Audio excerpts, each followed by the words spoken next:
Почитувани граѓани, почитувани новинари, добредојавте на тематската пресконференција на политичката партија Македонски концепт. Досега во јавноста имавме прилика да слушнеме предлог на хрватски модел на устав од дел од опозицијата и предлог на бугарски устав од власта. Сега ќе слушнете во оваа прилика македонскиот устав за Македонија, бидејќи така доликува на македонски концепт. Ова е предлог, преамбулата и неколку елементи од нормативниот дел на новиот граѓански устав на Македонија, кој треба да биде на некој начин компромисно решение помеѓу оние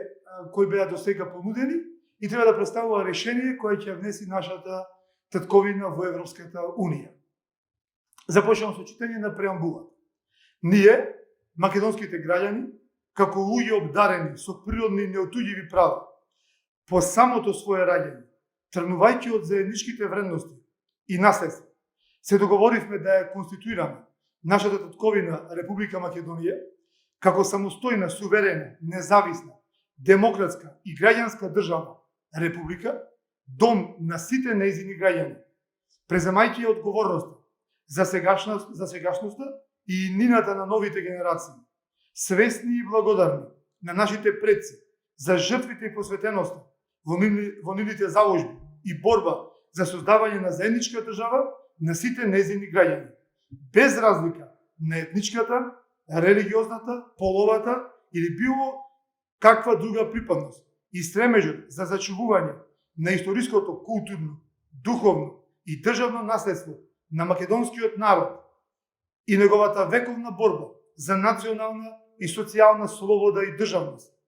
преточена низ државноправните традиции и акти на македонското востание, македонската револуционерна организација и Линденското востание и Крушевската република, асно, уставно-правниот континуитет на македонската држава како суверена република, согласно уставите од 1946 година до декларацијата за самостојност, сувереност и независност на Република Македонија од 25 јануари 1991 година и слободно изразената воља на граѓаните на Република Македонија на референдумот од 8 септември 1991 година и уставот од 17 ноември 1991 година, вклучително и рамковниот договор од 13 август 2001 година, а пред се одговорни за зачувување и развој на соживотот помеѓу сите етнички заедници, еднакви во своите индивидуални граѓански човекови права и обврски,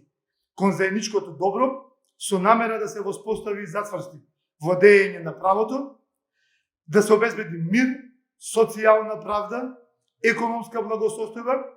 и напредок на личниот и заеднички живот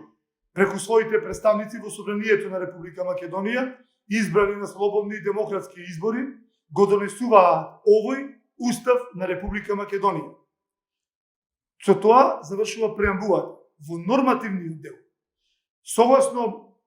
највисоките светски и европски демократски стандарди на устав и согласно последните барања на етничките заедници во земјата, пред се и на мнозинската македонски етнички заедници, ќе стои во поглед на јазиците. Сите јазици на сите македонски граѓани се во службена употреба на целата територија на републиката, со користење на македонскиот јазик како задолжителен во државните институции и лингва франка или заеднички јазик за сите, и јазик за меѓународна употреба и официјално представување на државата мултилатерална и билатерална комуникација. Во поглед на употребата на знамињата ќе стои сите етнички знамиња на сите етнички заедници, вклучително и македонската, се во службена употреба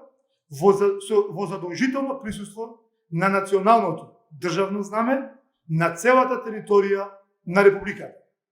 Во поглед на символите на државата ќе стои официјални символи на државата Република Македонија се знаме, грб и химна. Знамето останува денешното актуелно државно знаме, официјален грб на земјата станува земскиот грб на Македонија, со негови модификации согласно современието. Химната останува денес, на Македонија се раѓа, во чиј текст минорно ќе се интервенира и ќе се внеси терминот ние македонските граѓани. Со ова се испочитувани сите желби и се добива целосен легитимитет за полна употреба на символите на македонската држава и на македонските граѓани или од страна на сите македонски граѓани, без разлика од која етничка заедница, на која етничка заедница припаѓа. Благодарам и се надевам дека за кратко време ќе имаме можност да продискутираме за поголеми детали во врска со новиот граѓански устав на Република Македонија. Поздрав од Македонски концепт.